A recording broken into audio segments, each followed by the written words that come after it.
ముగ్గురు. ఒకటి కృపానందం పాస్ గారు, 2 రామనరస గారు, 3 లాజరస్ గారు.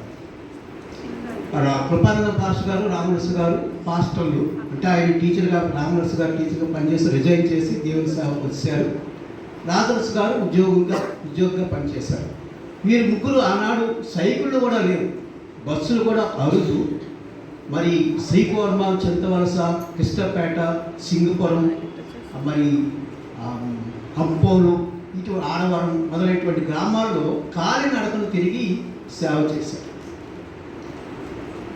పేదరికంలో దేవుడు ఆ స్థితిని, అంటే వారి బిడ్డలను నేను గమనించాను. ఈ ముగ్గురు సేవకుల యొక్క బిడ్డలను పరిశీలించినప్పుడు ప్రతి సేవకుని యొక్క కుటుంబం, అంటే లాజరస్ గారి కుటుంబ సభ్యులు, అలాగే కృపానందం గారి కుటుంబ సభ్యులు, రామనరస గారి కుటుంబ సభ్యులు, వీళ్ళు ముగ్గురు కూడా బహుగా దీవింపబడడానికి కారణం ఏంటంటే లేమిలో దేవుని విశ్వాసంలో పరిచర్య చేశారు.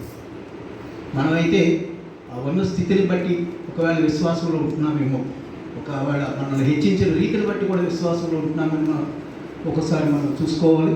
అయితే ఆ విధంగా మరి ప్రత్యేకించి దీనా కుమారి విషయంలో మరి ఏంటంటే మేమందరము ఒక క్యాంపస్లో ఉండి చదువుకునేటువంటి పరిస్థితి కలిగింది.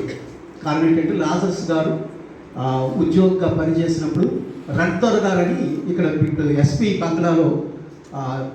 బంగ్లాలో ఉండేవారు. రక్తర్ గారు వారు ఈ కుటుంబానికి ఒక గృహాన్ని ఇచ్చారు. అక్కడ ఉండేటువంటి పెద్ద ఇదే కాదు, ఒక చిన్న ఇల్లు ఇచ్చారు. దాంట్లో ఈ పిల్లలను పెట్టుకొని లాజరస్ గారు వారి సతీమణి పిల్లలతో ఉండేవారు.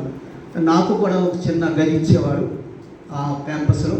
నేను కూడా డిగ్రీ చదివినప్పుడు అక్కడ ఉండేవాడు. మాకు సాయంత్రం పూట లాజరస్ గారు కూర్చోబెట్టి పాటలు పాడించి దేవునిలో సహవాసం చేసేటువంటి విధానాన్ని నేర్పించారు. అప్పుడు లేదు చదువుకుంటున్నాం మేమందరం.